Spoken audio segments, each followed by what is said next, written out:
Well, it is just after 7 o'clock, so welcome everyone to the Audubon October meeting. Um, just so you guys know that if you didn't hear me earlier, this is an auto-recorded session, so we'll have this up on our website and things later for folks that didn't get to see it, or if you guys want to check it out again to get Bob's bird feeding tips. If you guys have questions, feel free to throw it in the chat, or you can use the raise the hand icon and we'll touch base with you and see what we can do to help you. Are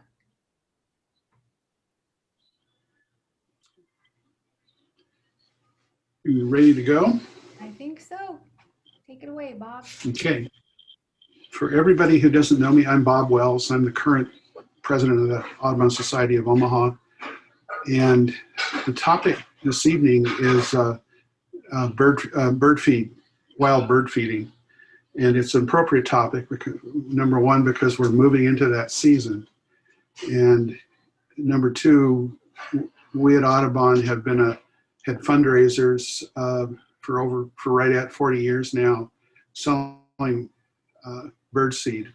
So we're very adept at it. We've done a little bit of promotion with it this year, and it's spurred some real interest. So we're happy to talk a little bit about the process of setting up your yard for bird feeding if you haven't, or maybe refining some things if you are a bird feeder. And it's also appropriate in this time with the pandemic that to the point where bird feeding in general is about a $4 billion a year industry. And with the pandemic, it's been shown in the last 6 months that sales for bird seed and for other bird feeding apparatus, feeders, and that kind of thing have jumped 50% because we're all sitting at home looking out the window. So we'll get started here. This says winter bird feeding. There's some aspects all of you who are bird feeders right now probably just took down your Oriole and hummingbird feeders. And as of about the first week of October, they tend to vacate and head out. Like I mentioned, there's several factors that have contributed to a huge increase in feeding during the pandemic. It sounds a little strange, but I think those of us that are avid birders, bird supply companies have been designated as essential workplaces, and they've been allowed to remain open all the way during the pandemic. People stuck at home are realizing birding is an easy activity to kind of get yourself out of your socially distanced time at home.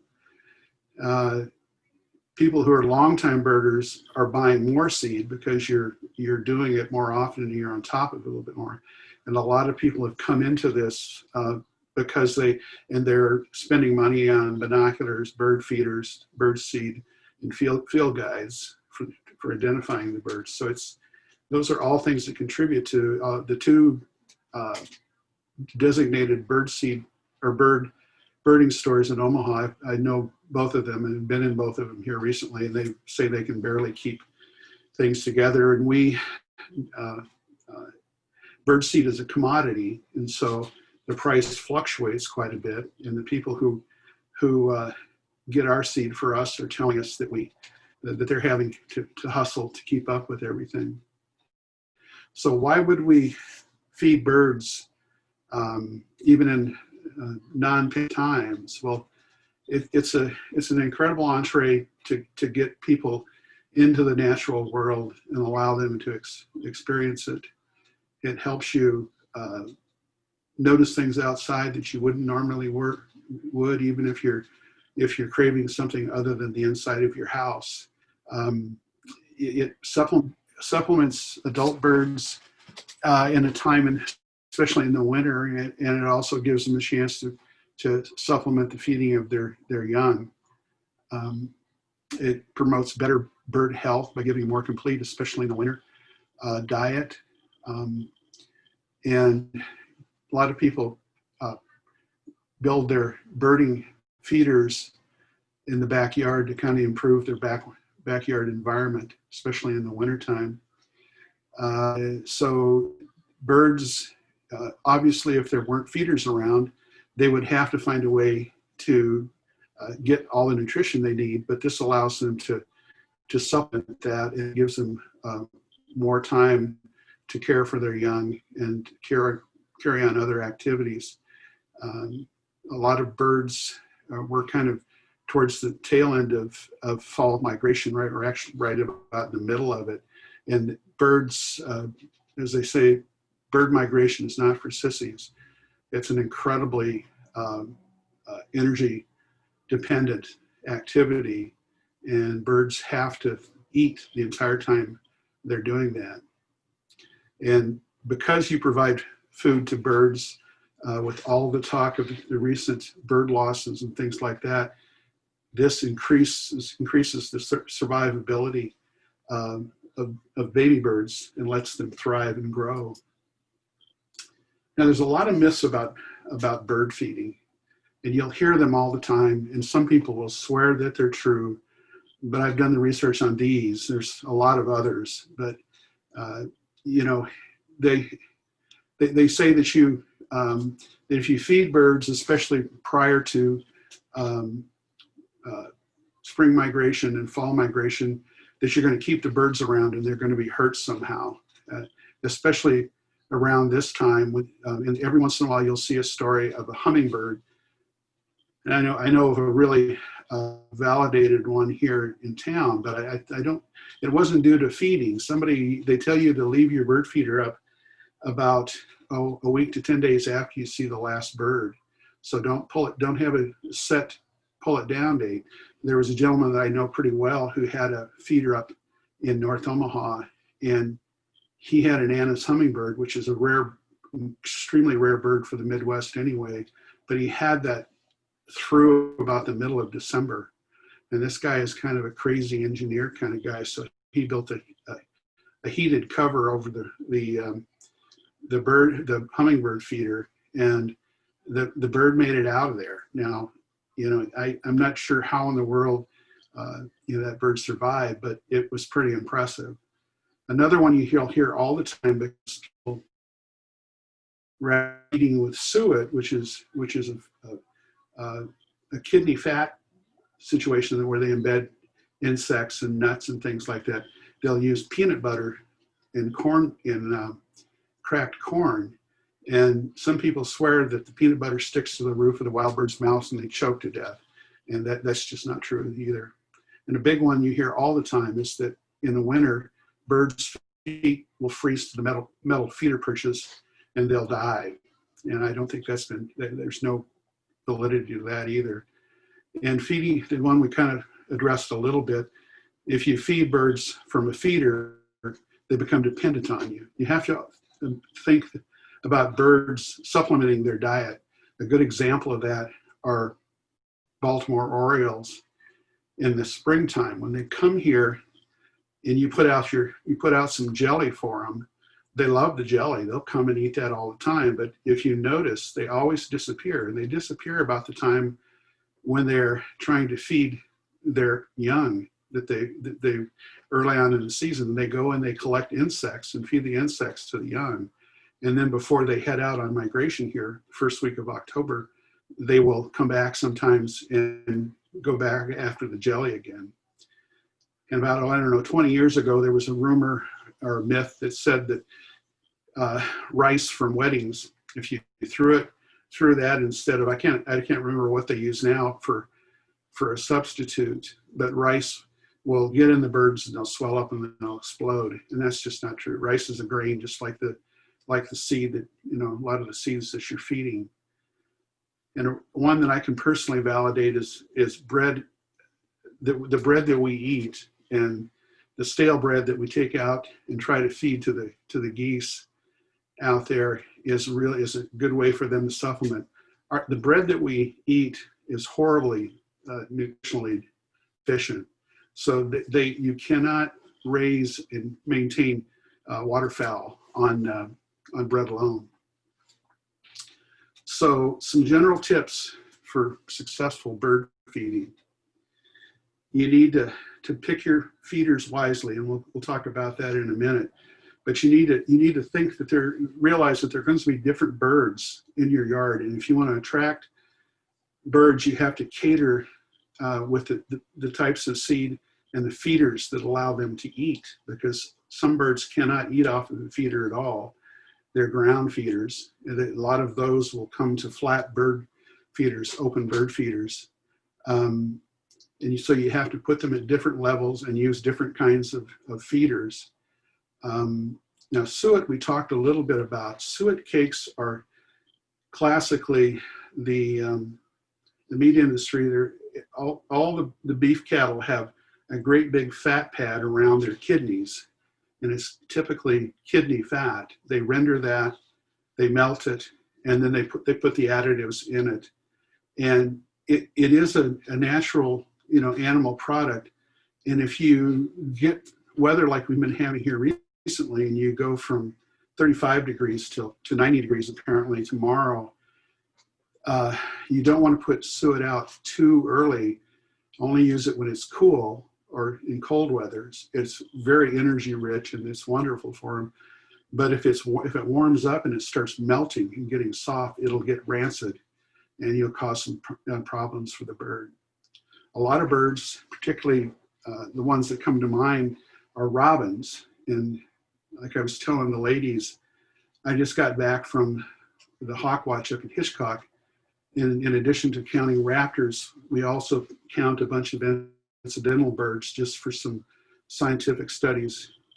And robins are about half and half now. Half of them will migrate, half of them will leave the area, and half of them will stick around. And everybody wants to know what a bird that eats worms, some insects, what do they eat in the wintertime? And so they can stick around. Well, fruit is a good example. Fruit that is retained on trees, and if you want to help them in a bird feeding situation, they don't eat seeds like we're going to talk mostly about here. So what we do here in our household is we grab a couple of boxes of raisins and we put them in a bowl and we cover them with water and put them in the microwave for about a minute or two and plump them up. So when you feed raisins on a flat feeder or even on a ledge or a plate or something, not only do they get calories from raisins, but they also get water, which is, we're going to talk about further along here, is very deficient in the wintertime, in the really cold of winter. It's hard for birds to get that water. So how do you store this? If you're trying to save some money and you order bird seed from the Audubon bird seed and you get a 50-pound bag, if you've got 4 or 5 feeders, and you've got a big crowd there, that'll last you for the winter, and that's fine as long as you store it in little 20-gallon, 30-gallon trash cans with a plastic liner in it. That will generally last the winter for you. But you have to make sure that it's in a nice cool area like your garage during the winter, and the metal galvanized trash cans are perfect for that. Now, it's kind of upon us to discourage squirrels, and I know that's easier said than done, but over the years, we'll talk about a few things that you can do with squirrels to kind of set your feeders up to where they can't get into them. And one of the other myths I didn't talk about is the statement that this bird feeder is squirrel proof.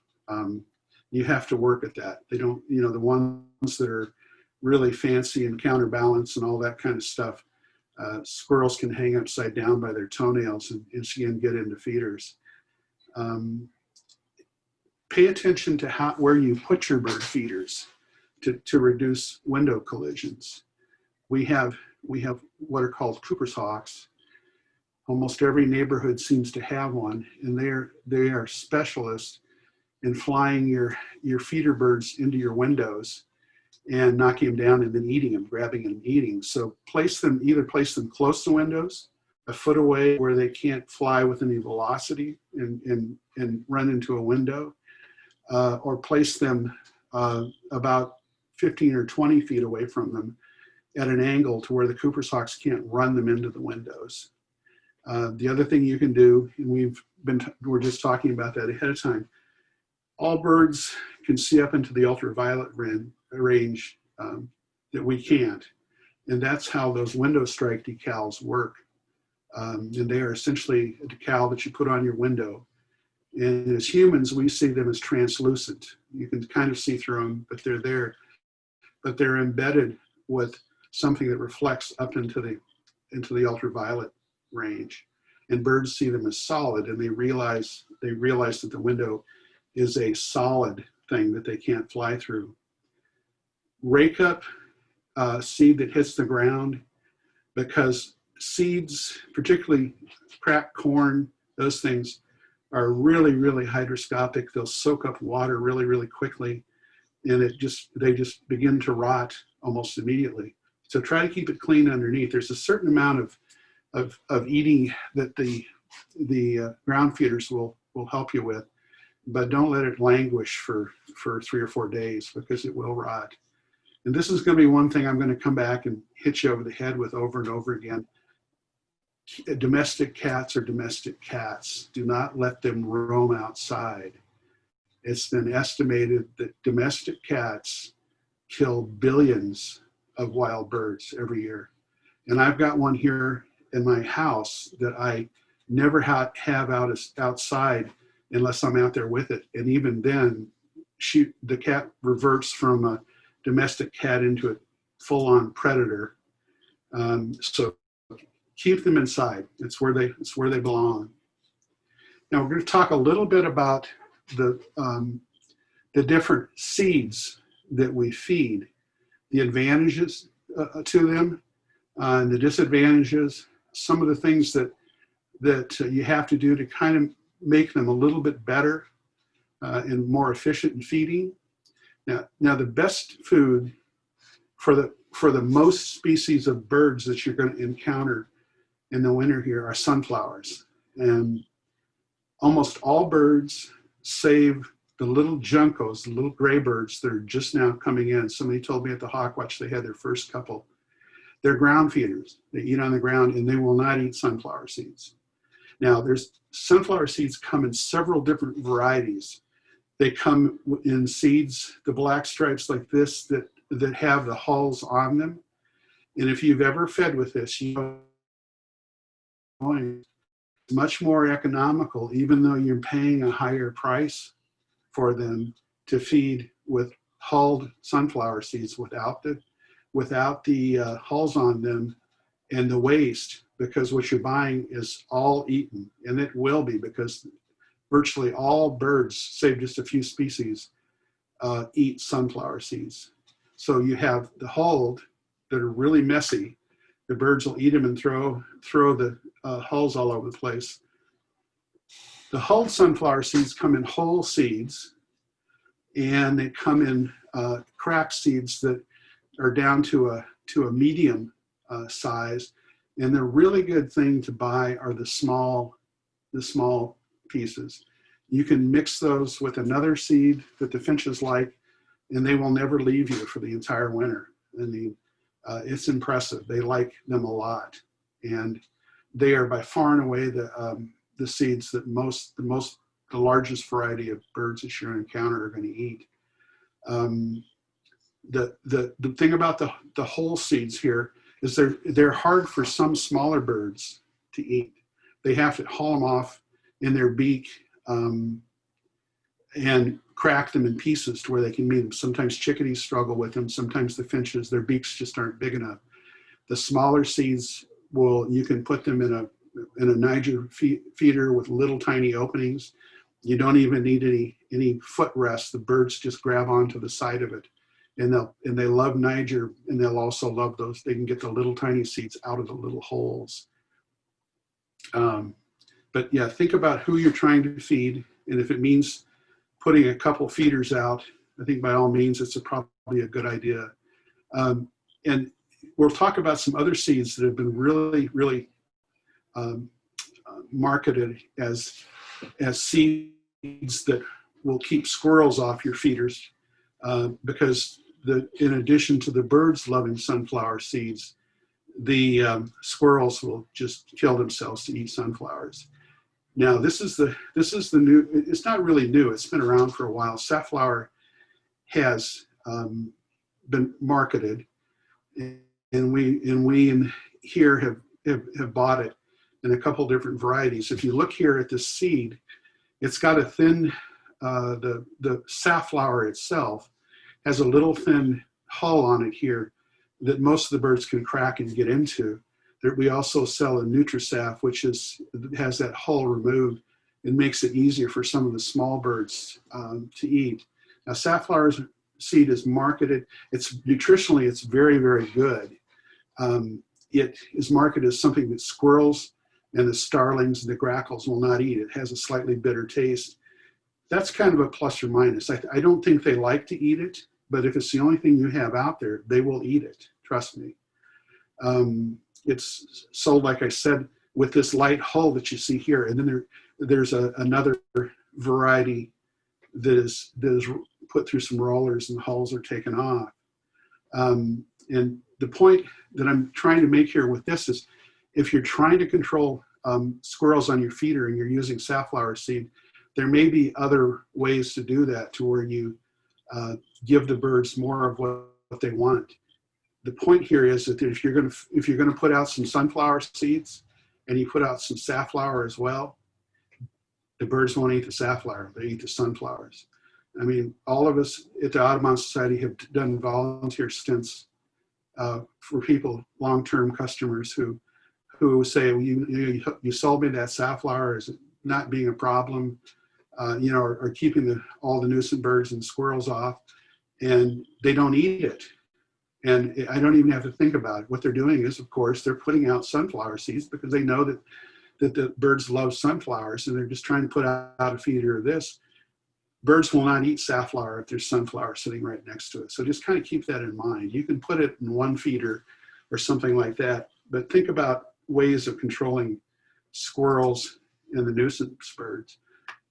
Another, and you'll see it spelled a different way. I believe that this is a trademarked name for Niger. Niger, they call it black thistle. It's not thistle like you think of the purple flowered thistle, in the wild, but it's a very popular seed, and finches will go out of their way to eat it. And the best way to feed finches is to take those small hulled sunflower seeds and mix it about half and half with this. This is very small seed. Like I say, it can be pulled out of you don't even need any perching posts for it. The birds will just land on it, grab the side of it, and eat their way through it. They really like it a lot. But I do include, usually when I order seed, I usually include some Niger, because the birds really do like it a lot. Goldfinches, house finches. If you're lucky enough to get a purple finch, they will eat it. The other birds, like the common redpolls that we have that come down from way up north, along with the pine siskins, love this a lot. They go out of their way to eat it. Some of them will even eat it to the exclusion of the sunflower seeds. Mourning doves love it as well. Okay, so we're in the middle of the winter, and these birds are tiny, and they're getting really, really, really cold. Like we said, suet, and this is a suet feeder right here. They come in all different flavors, but this is basically a cake made of that rendered kidney fat, and it either has seeds mixed into it, insects. I know that insect suet is really, really popular. That looks like it might be a tufted titmouse there, and they will just really eat this. Not only does it taste really, really good, but it has a really high caloric count. And little birds like wrens and chickadees, all the woodpeckers go after this like crazy. Nuthatches, it'll keep them going in the middle of the winter, and it also will give them something to stock up when it comes time to migrate again. They do have no melt suets, and I honestly don't know what a no melt suet is, but I make a point of not feeding suet when it's warm. Now, we don't have that problem in Nebraska. Once it gets cold, it generally stays cold enough. If you want to make your own, especially in a time when it gets warm, rather than feeding the fat suet there and having it go rancid on you, just grab some peanut butter and mix it with cracked corn. Now, with cracked corn, it comes in all different varieties. Big cracked corn the little birds cannot eat.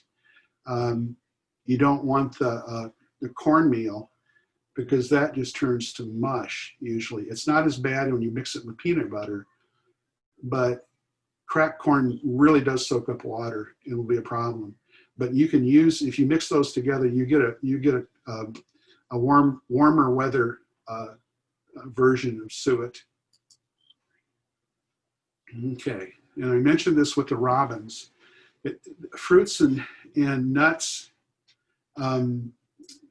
woodpeckers, the mixes that we sell, that are sold for woodpeckers, have all manner of nuts. In fact, when you scoop them out, they look better than what you're eating yourself a lot of times. But they're the tree nuts, all kinds of different nuts in them. Nuthatches. Robins will go mostly for the fruit. Titmice, again, the little tiny gray birds, and goldfinches also like that fruit. But you can make your own if you've got a gob of robins out there and they look like they just don't have anything to eat at all. Like I mentioned, rehydrate a box of raisins and put them out there on a flat feeder, and they will be gone lickety split. So the nut-based seeds will get woodpeckers to you. So we always talk when we're out birding about all the different woodpeckers that we have, and we talk about the Sarpy County slam. That's a downy woodpecker, a hairy woodpecker, which looks like a downy, only a little bit bigger. You don't, as a rule, unless you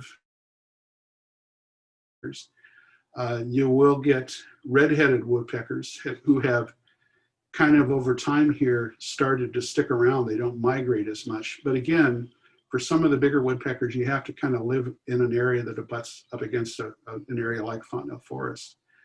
And the sapsuckers. And the sapsuckers are they're woodpeckers, but they are the birds that drill the little holes in the trees and make a little checkerboard and come along and eat and drink the sap that comes out of it. But they're all attracted to nuts. They like that a lot. Now, I'm jumping to other seeds.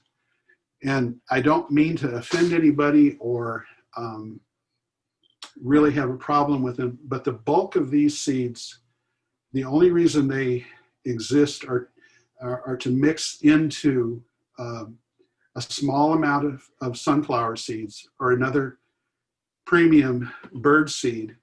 So you get 75% of this lower quality seed, red and white milo, millet, even wheat and rolled oats will be mixed into those. And they make the price of the bag of seed that you're buying cost a whole lot less. But if you actually look at the way that these are constituted, 75% of that mix is these seeds. So, and if you're worried about paying a little bit more for mostly sunflowers, some of the other Audubon mixes are really, really good. They have some other things. They will have things in them, but these seeds tend to be they're just not eaten, and they're kicked to the ground by a lot of the birds that are feeding. Again, I mentioned cracked corn. It's something that you have to kind of pay attention to as to how big it's cracked, because some of the smaller birds cannot eat the bigger chunks. But it's basically birds that you see feeding on the ground that can't perch on a feeder. Juncos, sparrows, towhees, and cowbirds. And they get down there, and if there's any moisture at all, they're real hygroscopic, and they'll soak it up, and you'll get some pretty rotten to seed down there. So you do have to remember to rake it up. You do have a little bit of leeway with birds that kick some of the seed down to the ground, because there are some birds that will eat that for you. So, but keep aware of it. And that, I think that brings us, this is just a little bit talking about what we were talking about. So what do birds like? Just across the 15 most common bird species. the ones that you're going to encounter. What are they eating? If you give them all these things, what are they going to eat? Well, you know, the first three there are sunflower based. And they're by far and away, they're the most popular seeds. Now, surprisingly, white millet comes in, you know, underneath that, and it says it's above Niger, which is thistle seed, what they're calling thistle seed. And I'd have to see that to believe it, because these other, the striped sunflower, they're down here a little ways because they have to knock the hulls off of that. And as you can kind of see, safflower is not eaten as much as they would lead you to believe. Some woodpeckers, they love the peanuts, the cracked corn, and you can see the milo is just pure filler. So that's kind of what you're looking at as far as the breakdown for some of these mixes. And some of the mixes are really, really good, and you'll get good advice looking at the description of the mixes. Again, and this is a little bit of a busy slide. And if you want to have this chart, or a chart very similar to it, if you're ordering Audubon birdseed from our Audubon Omaha website, this chart is there, so you know what you want to feed, what you want to attract, and what they're eating. Now, if you look, this is sunflower right here. So the only birds on this list that don't eat it are mockingbirds, which you're not going to see a whole lot of in Nebraska. Quail, which you're not going to see except in rural areas here. And the towhees, which we don't have, our towhees come in a little bit later in the year. So you can essentially cover yourself with sunflower seed. Niger, again, the thistle is another one you can mix to pick up all the, make the finches happy, like that. So we have a lot of this information is kind of summarized in some PDF files that we have alongside the bird seed catalog on the website, and you can kind of get an idea as to what you want to be buying. Okay, let's talk about bird feeders. Not all birds can feed on all bird feeders. So what kind of birds are you looking for to attract? What kind of birds are going to be in the area? I mean, you can look at your field guides. Another thing I want to mention is National Audubon figured out that they had made as much money as they possibly can on the digital bird field guide app. So it is free now. If you go to the National Audubon site, you can download that to your phone for free. It doesn't cost anything. It used to cost about $15 to $20, and it has every bird that you encounter in all of North America. So if you're wondering what birds are here and when they're here, go ahead, and if you've got enough memory on your phone, download it. It's a very valuable thing. This is something that's almost as important to me about people and their wild cats. If you're going to feed birds, you have to be responsible, and you have to systematically and periodically clean your feeders, especially in the winter, because you get a lot of traffic at them from birds. And birds, especially in the wintertime, are really, really susceptible to viral illnesses. And the reason for that is especially the finches and some of the chickadees, they flock together at night to stay warm. So any of you that have probably fed birds for a long, long time, you'll notice birds that have specific viral diseases for them. One of them is avian keratin disease. Now, keratin is the protein that we have in our fingernails, and keratin is what makes birds' beaks grow. That's what their beaks are growing out of. Now, if they get a viral disease and their beaks overgrow to the point that they can't eat anymore, they get incredibly, incredibly distorted beaks. A friend of mine from out west sent me a picture of a sandhill crane that had about a 3-foot curved beak that had grown to the point, and the bird was still alive, still looked like it was able to eat, but they eventually will get to where they can't eat. Another disease that we encounter a lot in birds, you'll see birds that have really inflamed eyes. That's a avian conjunctivitis. And that's because they flock on top of each other at night. They're really in close quarters. And what happens is it gets inflamed, it gets eventually infected, and they'll lose an eye. And I mean, I think all of us can think about how horrible it would be to have one eye. But birds can't judge distance, they can't fly well. They're not long for the world once they get that disease. So if you decide to get going, and if you're not feeding birds now, commit to cleaning about every 10 days to 2 weeks at least, at the very least. You don't have to bleach the heck out of the feeders. You can use vinegar, just plain old white vinegar, and that works just as fine to disinfect them. What do you want to deter? And like I said, one of the biggest myths in birding is this feeder is squirrel proof. Squirrels, when it comes to getting into food, are smarter than people who make bird feeders. How easy is it to fill? It's 10 degrees outside, your bird feeder's empty. The birds are knocking on your window saying, "Where is the seed, buddy?" You're going to go out there and you're going to struggle, and you're going to throw bird seed all over the place trying to get the thing, open and all that kind of stuff. By and large, good feeders right now have become much easier than they used to be. Do you have a great big capacity? Some of the hopper feeders, the ones that you just pull up the top and pour the seed into it, they'll keep the birds busy for a week. And again, another thing, and I've been through many bird feeders, is it a sturdy, well-constructed bird feeder that can take the 10 degrees and the squirrels to bed? How many birds can you feed on the feeder at one time? I've seen great big huge feeders that have two posts, and the birds are feeding from the bottom.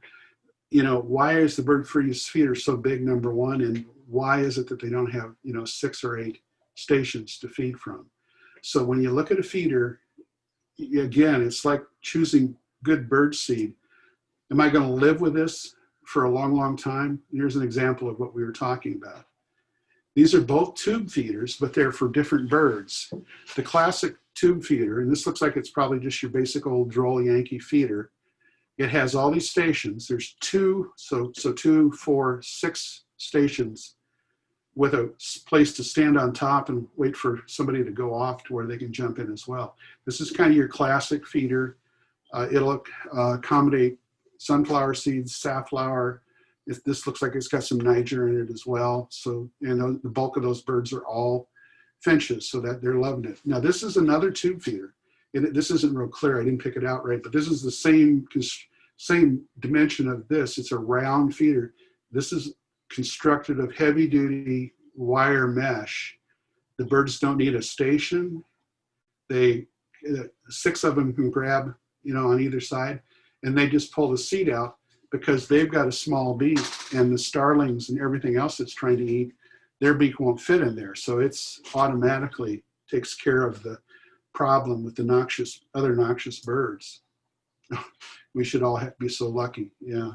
So this is suet feeders, and they come in all different. One thing about woodpeckers, they have no problem getting on it. They can hang upside down. They can hang sideways. This is a pileated woodpecker, and you notice it has a nice big flat thing.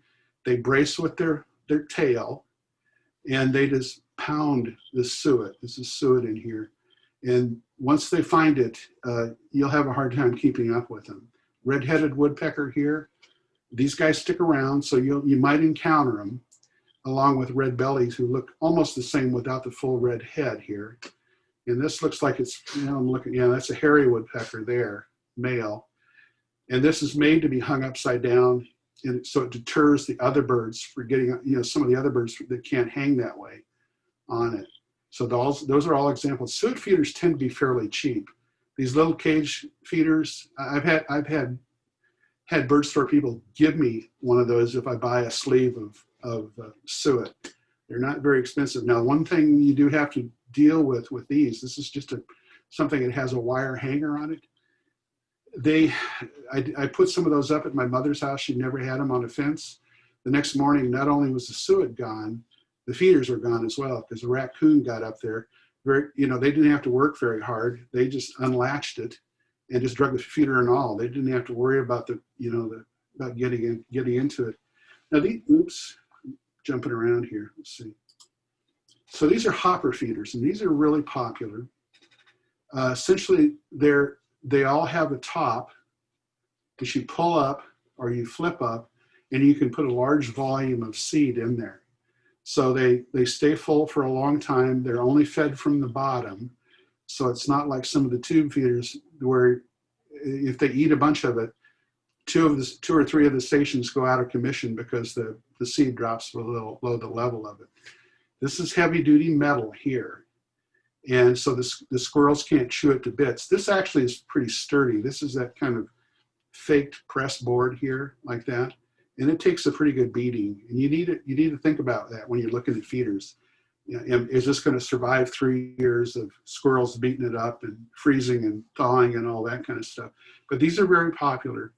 You can put them on a pole, and when I say put them on a pole, all the bird seed places, the bird stores will have the hardware to convert your shepherd hooks that you hang your flower baskets on into bird seed poles. The poles will keep the squirrels, at least deter them a little bit. Let's see. Now ground feeders, that's a little bit, flat feeders is a little bit better word for it. These birds, a lot of them cannot feed on a post at a feeder. So they need something flat, either on the ground or on a post. And the post for all these things is going to ultimately be better because it deters the squirrels. And also remember to keep, we're talking about setting up your yard, keep the feeders 5 feet away from any shrubbery that the squirrel can crawl up and jump. And I have seen them jump easily 5 feet into the middle of this. So like you say, very hard to deter squirrels. They can be flat on the ground. A lot of people will have a flat ground feeder for juncos, the little gray birds, it's wintertime birds that are coming in right now. But they tend to get a lot of use because technically all birds can use those. Okay, seed storage. And I just very blatantly stole this off of I think it was Tractor Supply website here in town. Now, surprisingly, these things have been harder to get. I went to Lowe's, I went to Home Depot a couple of years ago looking for them, and they're not as easy to find. They're not expensive. I think this can is probably about a 20-gallon, and it will fit a 50-pound bag of seed. I always put an appropriate garbage liner in there. And if you got it on the concrete in the garage, your seed is good for the entire winter like that. I've got a 10-gallon one that's, again, smaller for something that you're mixing yourself, another bird seed. But it really is a good way to store them. The metal top keeps the squirrels or rodents or anything out of there. I've never had anything get into one of them.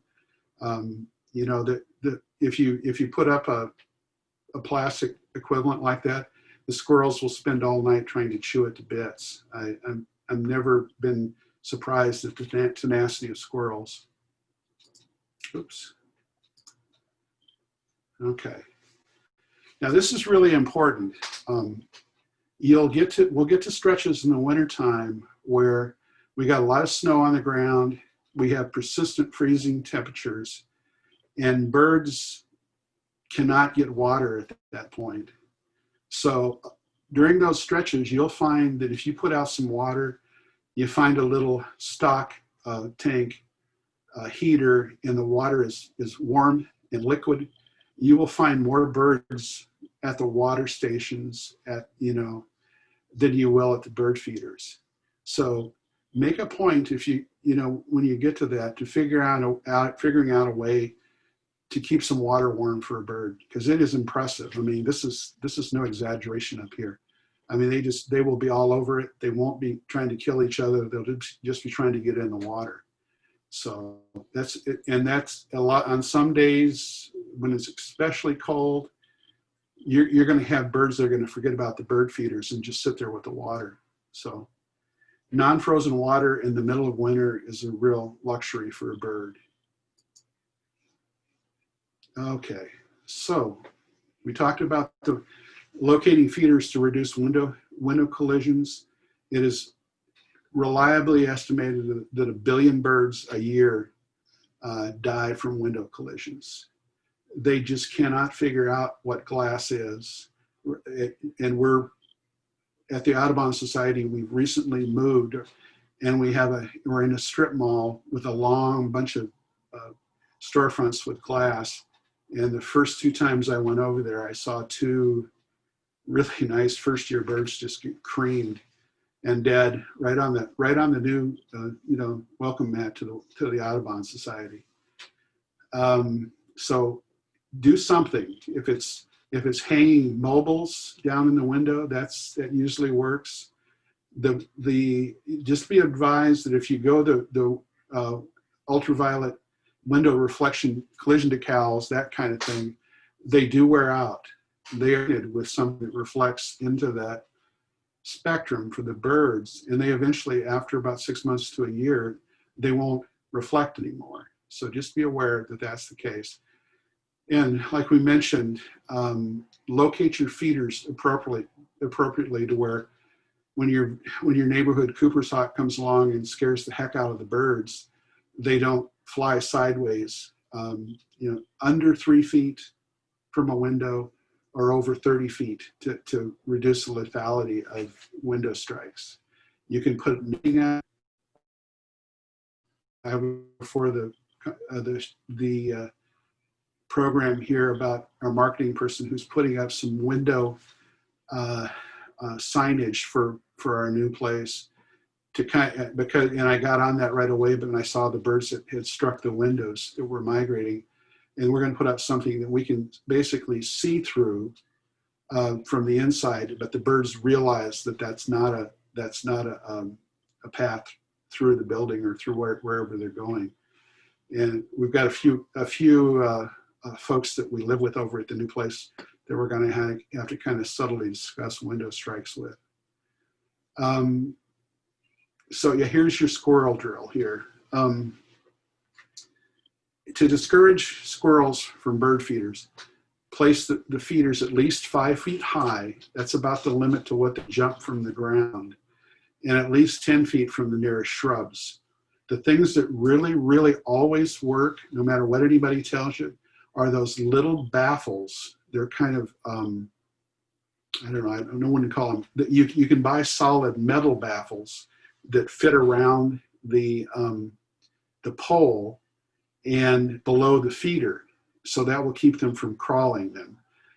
My favorite thing now is I buy slinkies, metal slinkies, wrap them around the pole, and not only do the squirrels not get into the feeders, but you get, I've gotten hours of entertainment watching some squirrel get launched when they pull a slinky down and it loads and it sends them flying. So it's just a regular slinky toy like you had when you were a kid. Just buy them, wrap them around the pole, and it works. I've been impressed. I was a little bit dubious there, but okay. And here you go. This is my lecture. You're going to have to listen to it. A domestic cat is a domestic cat only as long as there aren't birds flying around. They turn back into predators almost immediately when they're outside. And they do kill birds. And people will say, oh, no, my cat never kills birds. There was a study for all you NPR, or excuse me, your PBS fans. They put cameras on all the cats in this town and turned them loose. And the amount of birds that they killed was just incredible. It was worse than any video that you'll ever see of a lion eating a gazelle or anything like that. They just go around at night jumping on birds. So keep your cats indoors. You can argue with me, but I'm not going to listen. So, and remember, if you feed little birds, you also feed big birds. This is the Cooper's hawk we were talking about. And this is how they make a living. They are bird specialists and they're neighborhood specialists, and they will fly those birds into a window in a heartbeat. And if you see a Cooper's hawk bearing down on you and you're as big as that bird right there, you're going to fly without any intelligent thought. So, and you know, you can be mad about it, but he's making a living right now. That's what he does for a living. Okay, that might be. Let's see. Now, I mentioned a little earlier about sources of information. I'm not sure why when you type website addresses, the capitals come up there. This is just lowercase audubon-omaha.org. And right now on the front page of it, the birdseed sale is there. And when you go to the birdseed sale, they have the catalog, but they also have a bunch of information on how to find feeders, the things I showed you that you can actually see on what you ought to be buying for the types of birds that you're going to have access to. They're all printable. They're PDFs, so just open it and you can print it right then and there. And they talk about placing, you know, bird feeders in your yard to make sure that you don't cause any problems with them. Audubon.org is the National Audubon site. They have lots and lots of stories. I read several of them, and it's always pretty good information. And they have articles on tips on bird feeding. So please go there. You know, I'll give a little bit of a commercial. We really do have excellent seed. The seed that we have for 40 years got a hold of is from Des Moines Feed and Seed, which is a large seed. They clean the bird seed after they get a hold of it, so it's at least cleaned twice. It is a commodity, so year in and year out, we kind of have to figure out what it's going to cost. And there's a little bit of pressure right now because of what we talked about earlier with the pandemic. They're having to move a lot of seed. So the prices may be up a titch, but I think that Betty has agonized over that and figured out how to ASO alive with the thin profit margin that we have. And I'm not going to mean mouth anybody in town that has a bird store, because the two that I frequent, they fix bird feeders. The one in Rockbrook, the guy told me that he's been fixing feeders that they have sold for 40 years. So if you buy a feeder from them and some squirrel beats the heck out of it, this guy can fix it and they're guaranteed. So yeah, you're going to pay a little bit more than you will at Lowe's, but the ones from Lowe's, the squirrels just eat without even slowing down. So like I say, I'm not going to mean mouth anybody. They sell quality bird seed, but their margins are higher. So we really work hard at getting good seed out the door and being extremely competitive cost-wise. So kind of keep that in mind. And the money goes for education program, conservation program, so it's going to a good place. I guess that's the end of it. Now, questions. I saw some flipping up here. Let's see here. Shannon, can you read them to me, or can I get to them? Let's see. I just see the link to the Is that it? sale. Say again? I just see the link to the birdseed sale. I don't see any questions. Oh, okay. No, I mean, but I thought I saw some questions popping up in the chat room. That's I'm what looking I'm for looking chat. at. So here's someone is asking if robins eat suet. That's a good question. I think everything eats suet if it's cold enough. They're fruit specialists in the wintertime. I mean, everybody sees robins trotting around in the spring and the summer stopping, cocking their head and finding a robin out in the middle of the yard, a worm out in the middle of the yard, and wonder what in the world they're doing staying here. But they do like fruit, and we don't see them eating fruit, but they do. So it's and they will, yeah, I mean, don't anthropomorphize very much, but they will love you forever if you feed them plumped up raisins. So, Sure. but I've seen some on suet, I have to admit. Great. So then we have another question asking, how often should we clean a feeder? Okay, that's the tough question here. If there's moisture around, they tend to get a little bit grubby. The birdseed stores sell a product that I can't remember the name of it, but you mix it in to the birdseed, and it's a desiccant. It's like those things that you find that says "Do not eat this." You know, it keeps things that are hygroscopic that collect water dry. I've used it. It works really pretty well. You can put it down on the bottom so you don't get that caking down at the bottom. But I think realistically, if you're going to feed birds, you have to commit to cleaning the feeders at least every 10 days. A couple times a month would probably do it. But that's, you know, when there's water, if we get a snowstorm, we get some ice, and then we get warm enough for it to melt. That's kind of the nemesis of birdseed, is they sucks up water and it begins to rot. So Great. Be diligent. All right, so we have a related question asking about the vinegar use. So if you could just go over that part that you mentioned earlier. Yeah, there's two ways to do that. And my wife just spent a fortune on a sink out in the garage, which required a lot of plumbing, but she does a lot of gardening, so we needed that. So we take the feeders down, you know, at 10-day intervals. We buy one of those great big scrub brushes, and you can buy those at Hy-Vee in the brush department, which they have there, and it's just that big tube feeder. Buy feeders that come apart. If there's a Phillips screw in there, you have that. They sell feeders that you just twist one thing and the bottom falls out, and you can brush it just like it's a tube. The top comes off, the bottom comes off. You run hot water and soap through there.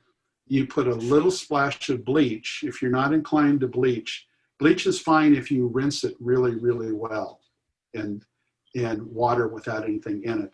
But, you know, and I've seen it, you get the big jug of white vinegar, you put it in there, it works almost as well. But you're going to ask me how much, and I'm going to say a cup for a sink, one cup. It's going to be probably less harmful for the birds if you don't do a good rinse job, but I think the bleach will work well too. And they're both about the same price. I actually was a nerd and costed it out, tried to see which one was better. But yeah, you can use either of those. And bleach is, not bleach, the vinegar works really, really well as well. But remember to put it in unsoaked water and rinse it for a while and let it air dry, and you're fine. Great. So the next question is about Niger feeders. So are mesh Niger feeders preferred over metal ones? This person, you know, the only has both, but hasn't seen birds on either one this year. Okay. Well, that was one thing, thanks, that reminded me of one thing. Now, if you're setting up your yard for feeding, you're going to have to wait, especially even in the wintertime, you're going to have to wait until the birds find your feeders. I live out in suburbia. I live out in not old Elkhorn, new Elkhorn, new, annexed or Elkhorn. So it's pretty suburbia. But if you put the feeders out, they'll eventually find it. Don't pull your hair out. You got all that seed out there and all those feeders out there. Nobody's coming. When it starts getting cold, they'll be looking harder and they will find you. Just follow the suggestions and be patient, because I've had people call me up and just say, my goodness gracious, I've got all this stuff out here and nobody's coming. They'll find it. Trust me. And the rest of the question, I don't think I answered part. Oh, the sacks. Those are plastic bags, essentially, is what they are. And you've had more experience with them than I have, but a lot of people have told me that squirrels will zip those pretty well. They'll chew them apart, and you'll end up with a big bag of seed on the ground. Now, I will admit to you that the metal, excuse me, the metal Niger feeders they're much more expensive than the bags, but they're truly, truly indestructible. Squirrels can't get them. A starling, it is so fun to watch a starling just be totally stymied by not being any seed out of that thing, and then a little tiny bird gets on there and just eats till it's fat. So yeah, I realize that the mesh ones are sold quite a bit. They can be kind of hung on and eaten up by the squirrels. So. Great. So the next question is, do any local birds eat mealworms? They do, and we feed them. The place for mealworms, you have to remember that mealworms are what people feed chickens. So you can buy them at a feed store in 10-pound bags, which are about as big as children. They're huge. I mean, they are very, very big, very light. They're dry. And that's the stuff that you just cast around for your chickens. So if you've got ground feeders, and that's something, if you're casting about for what to feed robins, in addition to fruit, they will actually gobble those up off of the ground or a flat feeder. And they're incredibly dry, so they're not gonna rot like some of the other stuff that soaks up the water. But that's a good question, because you look at robins, you think about what they eat. That's the equivalent of the worm they're pulling out of the ground. They will go after those in a big way. Right. All right. So when do wood ducks look for nesting spots? And if you get a, what food can you provide for them? Yeah, that's a good question. Wood ducks they come in the spring, so they're not going to be banging around right now. And they are tree nesters. I mean, if the people out there haven't seen a wood duck nesting in a tree, I mean, it is one of the most bizarre things you're ever going to see. And they do that. And what can we provide for them? Boy, I tell you, a lot of people, I think, live in areas where there are adjacent wood ducks. If you live over there about 90th and Center, over there by Toll Park, there are a zillion wood ducks back in there. I have never even thought about, other than what Mama goes and grabs for the little guys to eat. I mean, it's got to be just what all ducks eat. And I don't know what we can provide for them. I'm racking my brain here. You got me on a stump here. But basically, they're starting to make their nest in the springtime. They're a bird that migrates in and looks for that hollow tree along the water edge. So it sounds like she may have a wood duck back in the back of her yard somewhere. Lucky person. Exactly. All right. So the next question is how to keep bird baths clean and heated in the winter. Okay. I just went through this, so I'm good with this. Now, one thing that the Lowe's and the Home Depots do have that is fairly economical and easy to purchase, if you got a strong back, are those concrete cast bird baths. And they usually come in two pieces, a bowl and then a post. And the two that I bought were each $40, and it was something that was about 3 feet tall, was deep enough to put enough water in that you leave it be. Now, how do you keep it warm? There's two ways to do this. You can do what I do with a concrete one, and they actually sell a designated bird bath heater, and they make them heavy duty. I mean, every time you contemplate doing that, you think, my goodness gracious, it's cold, it's wet, how does this thing last? Well, I've had one of those for about 5 years, which I think is probably way beyond its natural life. So they do work. You drop it in there, You put an extension cord down. You can buy special extension cords that will seal the connection to the heater plug-in and keep it dry.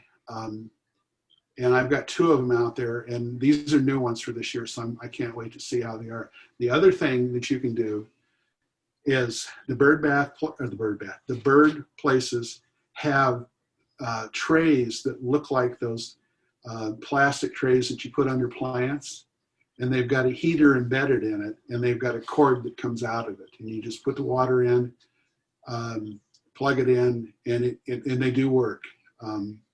They're a little bit more fragile than the stock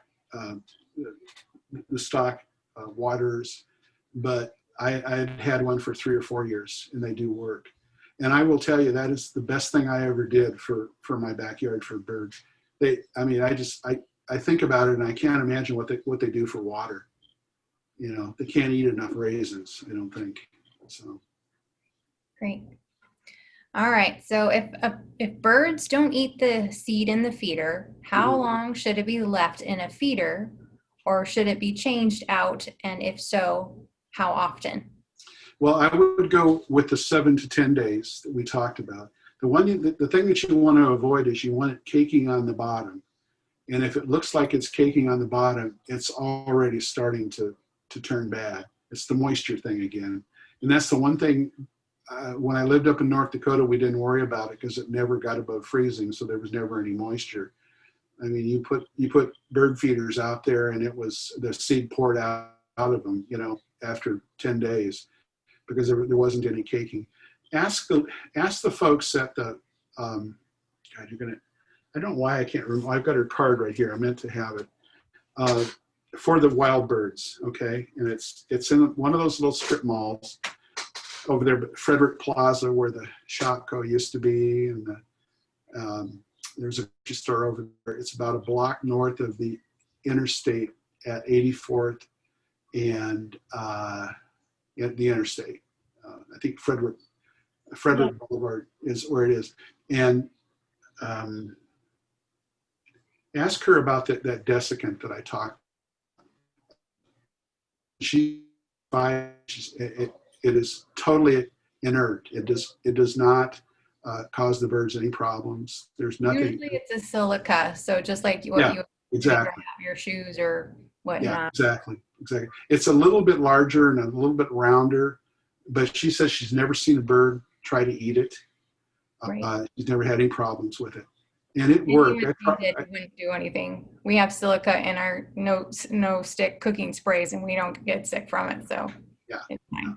But it works. It pulls water out before it gets into the seed, and that's the problem. Yep. All right, so Mindy's got a question about suet. So during the summer months at her house, woodpeckers and nuthatches devour one suet cake every 1 to 2 days. That should be okay. I'm sorry. I'll let you finish. Go ahead. And she was just asking if they would go rancid during that short time. Not during that short period of time, but I would not let them languish for 3 or 4 days, because they do. The other thing she can do is what we talked about. I mean, they will gobble peanut butter down in a heartbeat. You can put regular seed mixes in there, and put them in a mold with the peanut butter and put them up. Peanut butter, as a rule, and it's probably because it's got too much preservative in it, but it does not go bad even if it's hung up as a fake suet cake. So that's it. And remember, if you're pouring cornmeal in it, you're probably okay with the finer stuff. The woodpeckers probably can get through the cracked corn, but the little birds, they can't eat that. It's too big for them. All right. Any other questions? Well, thanks for the questions. Those were good. All right. I don't see anything else coming in. Great. Well, thanks everybody. Yeah. Should we mention things about ASO, change of venue? I mentioned that we had a new office, and it's basically, it's about 90th and F. It's in a strip mall. Now, the Audubon office is not occupied on an 8-hour shift. There's a phone. One of the reasons we got this new office is for the birdseed sale. We had 3 satellite bird pickup places, and the people who've been running those are not as good at throwing around 50-pound bags of seed as they used to be. And we have a warehouse in the back here, so there's one pickup site. And with the birdseed sale, we will give you a touchless delivery when you come around to pick it up. There's also a situation to where if you want to give a donation, we will deliver to your house. So, and I should say that the birdseed sale, the order period goes on till the October 21st, and the pickup time is the 31st of October and the 1st of November. So I'm trying to think, is there anything else? Shannon, you got anything? I'm looking at Betty here trying to decide if I've forgotten something. I think you got it. Okay.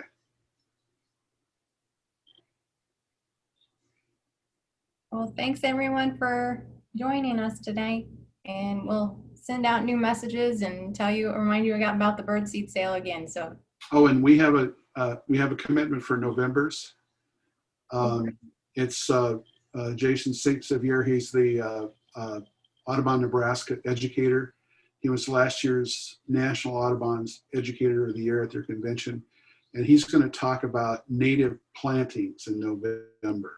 I've already got him arranged. I haven't got him on the schedule, but it'll be the same situation with a Zoom call or a Zoom meeting. So, okay. Are we good? Yep, we're good. Thanks, everybody. Okay. Thanks, everybody. Really appreciate it. Thanks, Bob. You bet.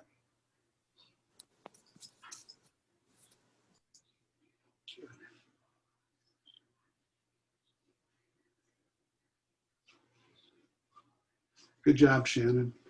You too, Bob. Oh, thank you. You should be able to log into Zoom through the email or through the web and actually get a report of everybody who attended. Okay, in that face page off of the Audubon Zoom thing? No, through Zoom itself. So like Through when Zoom. you log in through the web.